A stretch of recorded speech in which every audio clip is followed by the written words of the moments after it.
പിതാവിനും പുത്രനും പരിശുദ്ധ റൂഹായ്ക്കും സ്തുതി. നമ്മുടെ മേൽ തൻ്റെ കരുണയും മനോഗുണവും രണ്ട് ലോകങ്ങളിലും എന്നും ഉണ്ടായിരിക്കും. എവിടെയാണ് ആ യേശു ക്രിസ്തു ജനിക്കുന്നത്? എവിടെ ചെന്നാൽ അവനെ കാണാൻ കഴിയും? യേശുവിൻ്റെ ജനനം മുതൽ ഈ അന്വേഷണം നടക്കുന്നുണ്ട്. മഗൂശന്മാർ യേശുവിനെ അന്വേഷിച്ചു. മഗൂശന്മാരെന്ന് പറയുന്നത് പേർഷ്യക്കാരാണ്. വേദപുസ്തകത്തിൽ അവർ വന്നത് എവിടെ നിന്നാണ് എന്ന് പറഞ്ഞിട്ടില്ല. പക്ഷെ മജായ് എന്ന എബ്രായ ഭാഷയിലും മാഗോയ് എന്ന ഗ്രീക്ക് ഭാഷയിലും പറയുന്ന ജ്ഞാനികൾ വസിക്കുന്ന ഇടം, അവരുടെ ദേശം പേർഷ്യയാണ്. കിഴക്ക് എന്ന് പറഞ്ഞാലും പേർഷ്യയെ പല ഭാഗത്ത് ഉദ്ദേശിച്ചിട്ടുണ്ട്. അവർ പേർഷ്യയിൽ നിന്ന് വന്നവരാണ്. അവർ യേശുവിനെ തേടി യാത്രയെ ആരംഭിക്കുകയാണ്. വേറൊരാൾ കൂടെ യേശുവിനെ അന്വേഷിക്കുന്നുണ്ട്. അത് ഹെരോദ രാജാവാണ്. മഗൂശന്മാരുടെ കയ്യിലുള്ളത് വിലയേറിയ പൊന്നും മൂരും കുന്തിരിക്കവുമാണ്. എന്നാൽ ഹെരോദാവ് യേശുവിനെ അന്വേഷിച്ച് ആളെ അയക്കുന്നത് കയ്യിൽ വാളുകളുമായിട്ടാണ്. എവിടെ യേശുവിനെ കണ്ടെത്തുവാൻ കഴിയുമതായിരുന്നു അവരുടെ രണ്ടുപേരുടെയും അന്വേഷണം. ബേത്ലഹേമിലാണ് യേശു ജനിക്കേണ്ടത് എന്ന് വ്യക്തമാണ്. മീഖാ പ്രവാചകന്റെ പുസ്തകം 5-ാം അധ്യായം 2-ാം വാക്യത്തിൽ അത് വ്യക്തമായിട്ട് പറയുന്നുണ്ട്. പക്ഷെ ബേത്ലഹേമിൽ എവിടെ? യേശു ജനിച്ചത് ഒരു ഗുഹയിലാണ്. യേശു ക്രിസ്തു ജനിച്ചത് പുൽക്കൂട്ടിലാണ് എന്നുള്ളതൊരു തികഞ്ഞ തെറ്റിദ്ധാരണയാണ്. പുൽക്കൂട് എന്ന് പറയുന്നത് തുറന്നു കിടക്കുന്നൊരു സ്ഥലമാണ്. ഒരമ്മയ്ക്ക് ഒരു കുഞ്ഞിനെ ജന്മം നൽകാൻ പറ്റിയിടമല്ല. യേശു ക്രിസ്തു ജനിച്ചതൊരു ഗുഹയാണ്. വളരെ അർത്ഥപൂർണമാണ് യേശു ക്രിസ്തു തൻ്റെ ജനനത്തിന് തിരഞ്ഞെടുത്ത സ്ഥലം. ഗുഹാമനുഷ്യൻ്റെ ഒരു കാലമുണ്ടായിരുന്നു. ആദിമ വിശുദ്ധിയുടെ ഒരു കാലം എന്നതിനെ പറ്റി പറയാം. കാരണം സ്വാർത്ഥതയില്ലാതെ മനുഷ്യൻ ഒരുമിച്ച് സഹവസിച്ചൊരിടമായിരുന്നു അത്. വലിയ ആയുധങ്ങളൊന്നും ഒന്നുമില്ല, കൃഷി ചെയ്യാനുള്ള അറിവില്ല. അവർ ഒരുമിച്ച് കൂട്ടം കൂടി ഫലമൂലാദികൾ അന്വേഷിച്ച് സഞ്ചരിച്ചു, ഒരുമിച്ച് വേട്ടയാടി, ആ കിട്ടിയതെല്ലാം ഒരുമിച്ച് പങ്കുവെച്ചു. ഒരുമയുടെ അനാദികാലത്തെ വാസഗേഹമാണ് ഗുഹകൾ എന്ന് പറയുന്നത്. ഒരു ഗുഹയും ഒരുവൻ്റെയും സ്വന്തമല്ല. ഒരുമിച്ചല്ലാതെ ജീവിക്കാൻ കഴിയില്ല. ഒറ്റതിരിഞ്ഞു പോകുന്നവൻ കാട്ടുമൃഗങ്ങൾക്കിരയാകും. അവിടെ സന്തോഷത്തോടെ എല്ലാം പങ്കുവെച്ച് എല്ലാം എല്ലാവരുടെയുമായി കരുതി എല്ലാം എല്ലാവർക്കും ഉള്ളതായി പരസ്പരം അംഗീകരിച്ച് ജീവിച്ച അനാദി വിശുദ്ധിയുടെ സ്ഥലം. ഇന്നവിടെ താമസിക്കുന്നത് നഗരത്തിനകത്ത്, ബേത്ലഹേമിനകത്ത് പ്രവേശനമില്ലാത്തവരാണ്. ഇടയന്മാരെപ്പോഴും നഗരത്തിന് പുറത്ത്, ഗ്രാമത്തിന് പുറത്ത് താമസിക്കുന്നവരാണ്. അവരെ ആടുകളുമായിട്ട് നഗരത്തിലേക്ക് വരാനാവില്ല. നഗരത്തിന് വേണ്ട കമ്പിളിയും പാലും ഒക്കെ അവരുണ്ടാക്കി കൊടുക്കുന്നതാണ്. പക്ഷെ നഗരത്തിൽ അവർക്ക് പ്രവേശനമില്ല. ഏറ്റവും തള്ളപ്പെട്ടവരാണ്. ആ തള്ളപ്പെട്ടവരുടെ ഇടയിലാണ് യേശു എന്ന ഇടയൻ ജനിക്കുന്നത്. യേശു ക്രിസ്തു ഇടയൻ മാത്രമല്ല, വാതിലുമാണ്. അതെങ്ങനെയാ ഒരാൾ ഒരേ സമയം ഇടയനും വാതിലുമാകുന്നത്? ആ ഗുഹകളിൽ ഈ ഇടയന്മാർ ആടുകളെ പാർപ്പിക്കും. ആ ഗുഹയുടെ വാതിൽ പോലെ അവർ കിടന്നുറങ്ങും. ആടുകളുടെ ഇടയനവരാണ്.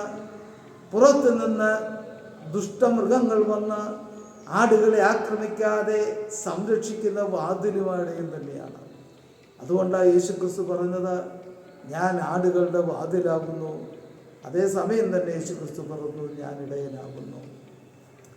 ഇടയനും വാതിലുമായവൻ, അവൻ പിറന്നു വീണത് പഴയ വിശുദ്ധിയുടെ, ആദിമ വിശുദ്ധിയുടെ, ആ വിശുദ്ധിയുടെ ജീവിതം വീണ്ടും നിലനിൽക്കുന്ന ആ ഗുഹയിലാണ്. അത് യേശുക്രിസ്തു മനഃപൂർവ്വം തിരഞ്ഞെടുത്തു തന്നെയാണ്. ദൈവത്തിൻ്റെ തീരുമാനമാണ് നഗരത്തിൽ നിന്നകന്ന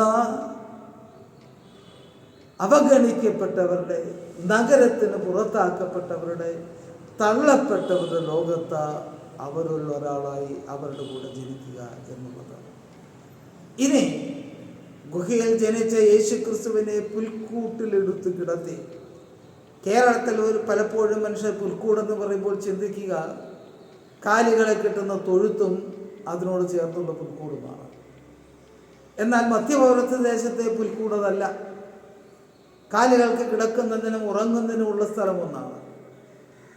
കാലികൾക്ക് ഭക്ഷണം കഴിക്കുന്നതിന് വട്ടത്തിൽ നിന്ന് ഭക്ഷണം കഴിക്കുന്നതിന് വേറൊരു സ്ഥലമുണ്ട്. നടുക്ക് ഭക്ഷണം ഇട്ട് കൊടുക്കും. അവിടെ എല്ലാ കാലികളും ചുറ്റും നിന്ന് തിന്നും. കാലികൾക്ക് ആഹാരം ലഭിക്കുന്ന പുൽക്കുടിലാണ് യേശുക്രിസ്തുവിനെ എടുത്തു കിടത്തിയത്. എന്താണ് കാലികളുടെ പ്രത്യേകത? തനിക്ക് വേണ്ടി ജീവിക്കാത്തൊരു ജീവിയാണ് പശു മുതലായ കന്നുകാലികൾ. അതിന് രണ്ട് ധർമ്മങ്ങളാണുള്ളത്. ഒന്ന്, ആയുസിൻ്റെ അന്ത്യം വരെ യജമാനന് പാല് കൊടുക്കുക. 2, മരിച്ച യജമാനൻ്റെ ഭക്ഷണമായി തീരുക. ആദ്യം മുതൽ അവസാനത്തോളം യജമാനന് വേണ്ടി ജീവിക്കാൻ വിധിക്കപ്പെട്ട, സ്വന്തമായൊരു ജീവിതമില്ലാത്ത ആ കാലികളുടെ ആഹാരം കിട്ടുന്ന ഇടത്താണ് ലോകത്തിൻ്റെ അപ്പമായവൻ അവനെ എടുത്തു കിടത്തിയത്. യേശുവിനെ അന്വേഷിക്കേണ്ടത് ബേത്ലഹേമിലെ രാജകീയ ഗ്രഹങ്ങളിലോ ധനികരുടെ മന്ദിരങ്ങളിലോ അല്ല. യേശുക്രിസ്തുവിനെ അന്വേഷിക്കേണ്ടത് അനാദി വിശുദ്ധി പിന്തുടരുന്ന, ഒരുമയുടെ ജീവിതം പിന്തുടരുന്ന ഗുഹകളുടെ ഉള്ളിലും, അതുപോലെ തന്നെ ആർക്കും ഒരിക്കലും സ്വന്തമായി ജീവിക്കാത്ത, സ്വന്തം ആവശ്യത്തിന് ജീവിക്കാത്ത, അപരന് വേണ്ടി ജീവിതം ഹോമിക്കുന്ന കാലികൾക്ക് പോലും ആഹാരം കിട്ടുന്ന ഇടത്തുമാണ്. സത്യമാണ്, യേശുക്രിസ്തു ജനിച്ചത് ബേത്ലഹേമിലാണ്.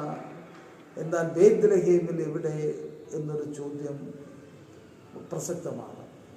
യേശുക്രിസ്തു ജനിച്ചത് ഗുഹയിലാണെങ്കിൽ, യേശുക്രിസ്തുവിനെ എടുത്തു കിടത്തിയത് പുൽക്കുടിലാണെങ്കിൽ, ക്രിസ്തുവിനെ അന്വേഷിക്കുന്ന, ക്രിസ്തുവിന് സമ്മാനങ്ങൾ കൊടുക്കുവാൻ പോകുന്ന നമ്മുടെ തീർത്ഥയാത്ര പോകേണ്ടത് ബേത്ലഹേമിൻ്റെ നഗര കവാടങ്ങളിലേക്കല്ല, ഗുഹയുടെ കവാടങ്ങളിലേക്കാണ്.